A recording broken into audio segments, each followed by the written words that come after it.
What's up, everybody? Jeff and my mom, Mary, Hi. and we are out on another hike here, and we're a little outside the Fjord area, but we're trying to solve a mystery. We are trying to solve a mystery. The mystery of the Mima Mounds. So we are just wrapping up this hike. What do you have? Well, we've been walking about 2.7 miles. I've got that too. We went around the long loop. Yep. Okay. And it was just nice. It was very nice. We are standing here on an ADA accessible viewing ramp that you can see out throughout the whole Mima Mounds. And I don't know if you can see it in the video, but you can see just the mounds here. And we noticed that some of them were taller than we were. And as you get out further in that long loop, they definitely are smaller Or lower. mounds. Yeah. So there's a lot of folks that have, for centuries, I think, wondered. Imagine coming, I guess you would come on the Oregon Trail and all of a sudden you show up here and you see this? And you wonder, no wonder there's so many different theories about why this would be happening. Yeah. And why it happened. So we've heard different theories from, these are little, like pocket gopher or groundhog mounds that just get built up over time. Okay. And then there's ice flow that they talk about coming down during the Ice Age, I guess. Okay, and that kind of goes in along with cutting the fjord and cutting into the sound. All right. Aliens. Yeah, you believe that. Okay. I'm on the aliens. You're on the alien list. And I don't really know what's going on here.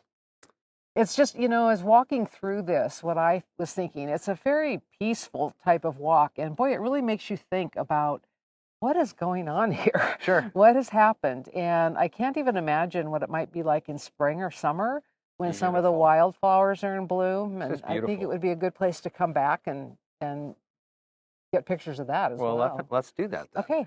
And I think what you're talking about is this is flat.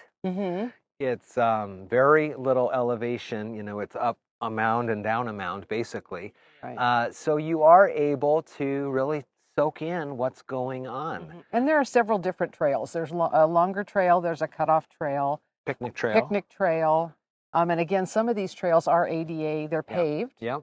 Which is nice. We've got restroom facilities, a couple different parking lots, different ways to get to Mima Mounds. You can take the Thurston Bountiful Byway.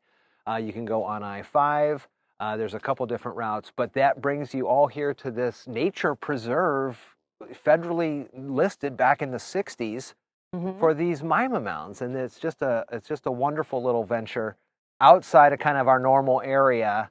But, well worth it. We both talked about this, and I've been here once. You've never been here before. Right. But it's totally worth it to come check out and try to add your own answer to the Mima Mounds. One thing we do want to say is that if you're out walking, you may hear gunfire. And that's because there is a shooting range just kind of on the outskirts of where we are. And it's not a big deal because they're not facing this way or you're not in any harm.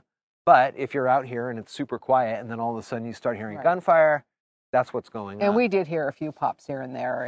And again, but I think when you're on the farthest point of the long loop, you don't hear that. No. It's only when we're sort of just starting out and being a little closer to the actual range.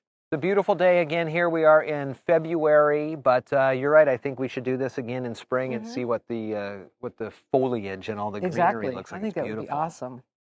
So this is another great hike. We'll put the links on how to get here. It's the Mima Mounds in South Thurston County. Thank you so much for coming with us. Right, and we'll see you soon again.